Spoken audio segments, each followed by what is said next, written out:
Ndiyo, tunaelewa ishu ya ajira, ushindani upo duniani kote. Sasa kuna kundi la vijana, wao wako passionate, yani yeye akisoma tu anaridhika, kama ni diploma yake au degree yake ameridhika, yani aangalii ishu ya ajira.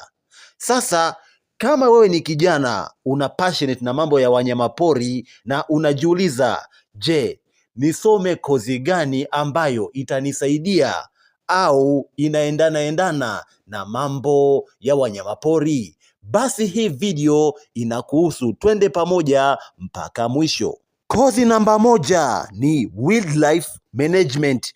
Hii ni kozi inayolenga moja kwa moja usimamizi na uhifadhi wanyamapori. Kwa hiyo ni chaguo bora zaidi kwa mtu ambaye yuko passionate na mambo ya wanyamapori, uhifadhi wanyamapori.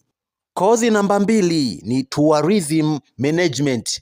Hii inaingia katika sekta ya utalii. Lakini namba 3 ni Forestry, au kwa Kiswahili unaweza ukaita misitu. Hii inafaa kwa kazi zinazohusiana na uhifadhi wa misitu. Lakini kuna kozi nyingine kama uhasibu pamoja na kozi nyinginezo ambazo sijazitaja. Lakini kuna hizi fani za ufundi ambazo pia zinaweza zikasaidia.